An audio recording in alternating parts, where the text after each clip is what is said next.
अस्सलाम वालेकुम जी। आज मैं आपसे डिस्कस करने जा रहा हूँ टर्की विजिट वीज़ा की कुछ इंटरेस्टिंग अपडेट्स जो आज से जो हैं वो इम्प्लीमेंट हो रही हैं।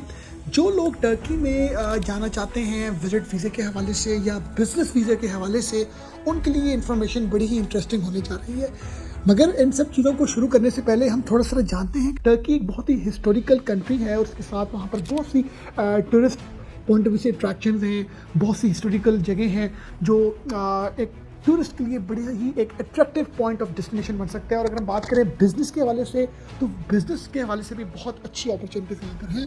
टर्की ने एक अपने वीज़ा सिस्टम से रिलेटेड कुछ अपडेट्स किए हैं, जिसमें hassle free e visa service उन्होंने ऑफ़र की है कि जो भी लोग पाकिस्तान में हैं या बाहर हैं, वो अगर टर्की के विजिट वीज़ा को अप्लाई करते हैं या उसके बिजनेस वीज़ा को अप्लाई करते हैं, तो उनको जो कॉन्सुलेट है टर्की का इस्लामाबाद में, वहाँ पर फिज़िकली जाने की अब ज़रूरत नहीं है, वहाँ पर कोई वो अपॉइंटमेंट लेने की ज़रूरत नहीं है।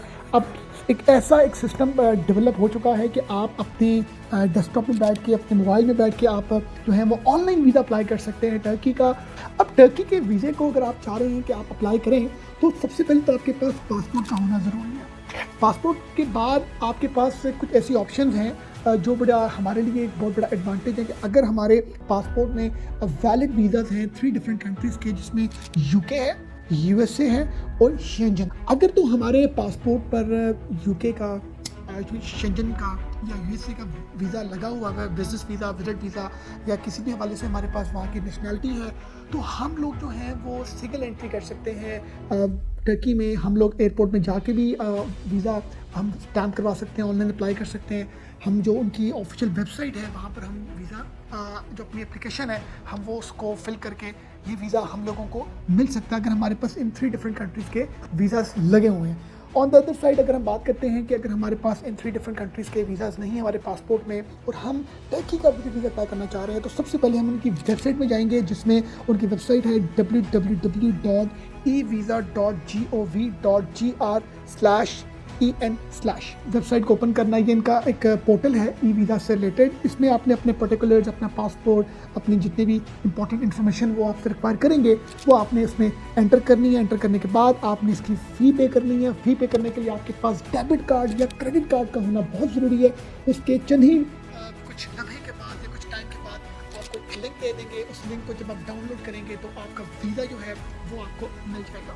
इतना आसान प्रोसीजर अब टर्की ने किया है, जो हम लोगों के लिए बड़ा अब हैसल फ्री हो गया है। तो किसी ने भी अगर जाना है टर्की, तो वो एट वन क्लिक में जो है वो विजिट वीज़ा या बिज़नेस वीज़ा हासिल कर सकते हैं। बट इसके लिए ऑब्वियसली आपको अगर विजिट वीज़ा के लिए आप अप्लाई कर रहे हैं, तो उसका एक स्पेसिफिक तरह की इन्फॉर्मेशन आपसे वो रिक्वायर करेगा। अगर बिज़नेस वीज़ा के लिए कर रहे हैं, तो उसके डिफरेंट तरह की इन्फॉर्मेशन आपसे रिक्वायर करेगा। मगर ये जो सारा प्रोसीजर है, ये अब हैसल फ्री हो गया। इसके लिए सबसे इंपॉर्टेंट चीज़ है, आपके पास पासपोर्ट होना चाहिए, आपके पास डेबिट कार्ड या क्रेडिट कार्ड होना चाहिए। इसका एक्सपेंस जो है जनवरी 2024 में जो इन्होंने अपना टर्की गवर्नमेंट ने अपडेट किया है, वो किया है $60 विजिट वीज़ा की फ़ी है, और ये एक्सटेंडेबल नहीं है। अगर आप जाते हैं टर्की, 30 डेज़ का इनका एक विजिट वीज़ा का इनका टेन्योर है, विच इज़ नॉट एक्सटेंडेबल। अगर आप वहाँ पर रहते हैं और आप 30 डेज़ से ज़्यादा उस वीज़े को यूज़ करते हैं, तो आप इलीगल डिपोर्ट हो सकते हैं, आप पर बैन हो सकता है, आप पर कोई ऐसा जो है वो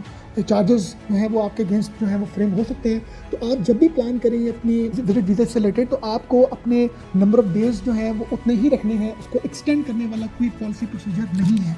अब इसमें कुछ इंटरेस्टिंग इन्फॉर्मेशन मैं आपके साथ शेयर करूंगा कि जब भी आपका वीज़ा आता है, तो आपको अपने उस वीज़े को या सॉफ्ट फॉर्म में अपने मोबाइल में रखना है या अपनी टैबलेट में या अपने लैपटॉप पे रखना है, क्योंकि जब भी आप इमिग्रेशन ऑफिसर के पास जाएंगे, तो वो आपसे वो स्पेसिफिक जो है इमेज रिक्वायर करेगा, या आप उसका प्रिंट ले लें। अब कई जगहों पर लोग बड़े कंफ्यूज होते हैं कि हमारा जिस डेट को वीज़ा इशू हुआ है, तो वो डेट से हमारा टाइम शुरू हो गया वीज़े का।